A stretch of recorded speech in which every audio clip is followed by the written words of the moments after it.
Look, he's trying to scare the hell out of the American people. I think that's what he's doing. And he's appealing to the very worst of us. When Trump talks this way, when Trump talks with such hate and such cruelty that he's only appealing to his base, he's not. He's appealing well beyond his base to white, black, and brown voters who are scared and concerned about immigration and crime and threats with our economy. Numbers say it. It is a tie game here weeks before the election, and it's that shift. Our last poll taken in the wake of that September debate, Harris had opened up that advantage over Trump.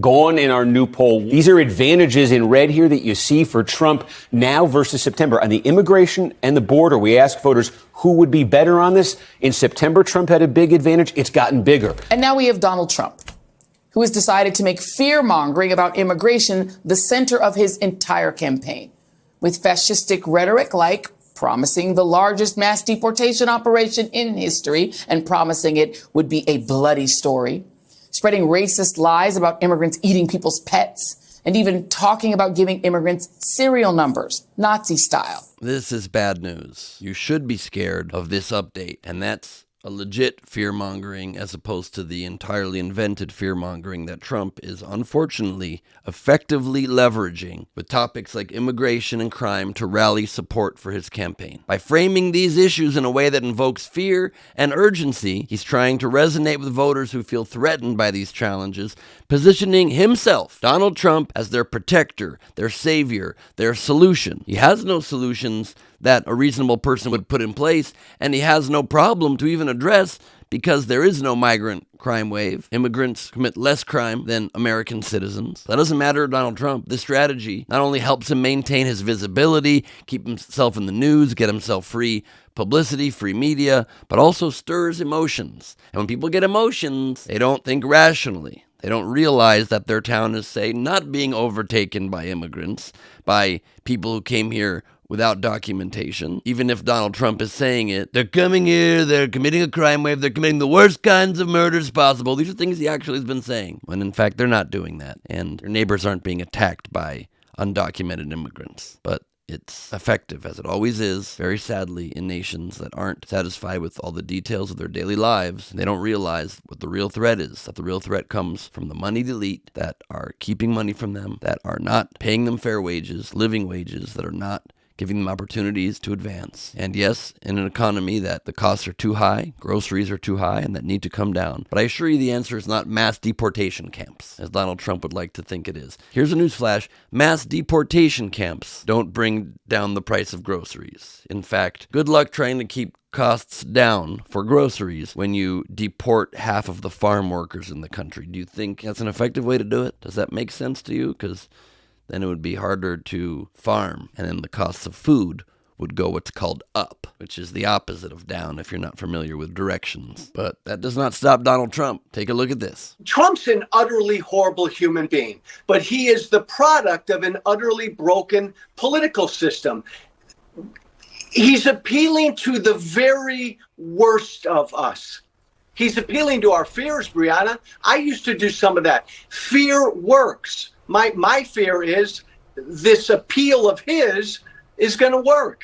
Yep, more than 9 years later, after winning and then losing the presidency, Trump continues to spread the same old lies about immigration while asking Americans to bring him back to the White House. I lied before and you seem to love it. Let me lie again. After all this time, still serving up the same tired, racist rhetoric. The only president and candidate that I've ever seen with popular support that does not even attempt in any way to bring us together, has no positive vision for the country, just says things are horrible, you're about to be murdered by undocumented immigrants, elect me and I'll put them in camps and put serial numbers on them. He's now literally saying he'll use serial numbers, which is exactly what Hitler did to my ancestors in the Holocaust. That's the guy you want? That's the guy that's neck and neck for a decent, progressive, but not by any means too far left, a pretty centrist progressive, I would say, somebody who just truly seems to have compassion for people and care about people and has dedicated their life to public service. You'd rather him over her? Because her laugh is weird sometimes. because you think she's unserious because she sometimes laughs when literally it's the most unserious man in the world who just talked for 12 minutes about Arnold Palmer's penis. Then when he's not talking about stuff like that and Hannibal Lecter, he is literally demonizing immigrants, stoking racism, and getting you to support him because you want to blame minorities. You want to blame black and brown people instead of realizing that is by no means the issue. Do you? I guess that's your prerogative.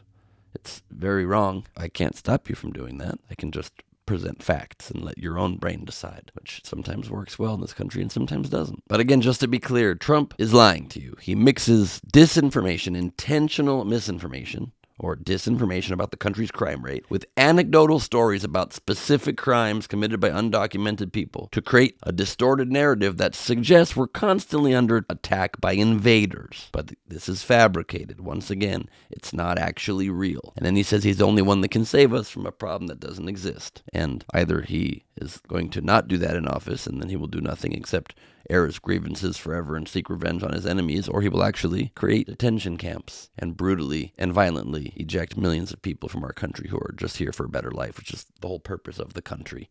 If that small detail means anything to you at all. Remember Statue of Liberty, give us your tired, your poor, your huddled masses yearning to be free? Remember that, the symbol of our nation? Should we just forget it? Forget it. And whether it's about a supposedly doomed economy if he loses the election, or overblowing concerns over trans athletes participating in sports and making that a much larger issue than it is, or the claim that under the leadership of Biden and Harris, a deadly plague of migrants is committing crimes in our nation, none of it is really true. He just chooses only divisive wedge issues to freak people out. And it's working because they're freaked out. And his numbers are climbing in this last couple of weeks, and Kamala's numbers are dropping. It's effective. Take a look at this. Border crossings are actually down to the lowest levels in 4 years. Violent crimes also way down across the country. And everything you hear on right-wing media to suggest otherwise is a lie. There is no migrant crime wave.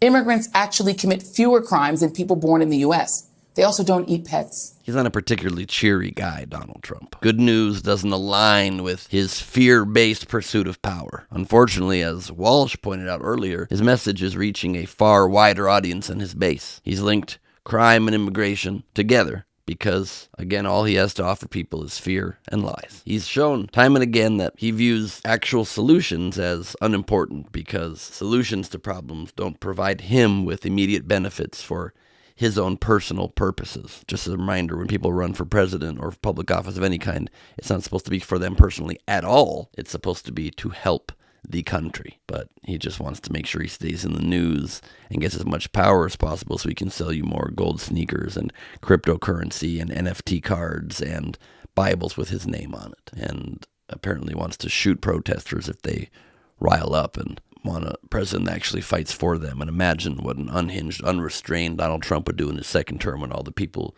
who actually had careers in civil service and in public service now refuse to work for him again because they realize how crazy he is, and they're warning all of us, and then he just puts complete sycophants and complete kiss asses in instead, and then nobody will say no to his taking our country towards an authoritarian fascist hellhole. But again, I totally vote for whoever you want. I don't really have a horse in this race. You know, Kamala sometimes laughs a little bit strange, so that's a really big negative also that really makes this 50-50 for me. It's very hard to decide. We only have 2 weeks to go, so one of these candidates has to show us who they really are, even though they both have been, and it's very clear. I'm torn. I'm Ben Gleib for Rebel HQ. You can subscribe to my podcast Last Week on Earth, where I summarize the world every week and go in depth about the mad, mad, mad world we are living in. And follow me on Instagram at Ben Gleib. Thanks.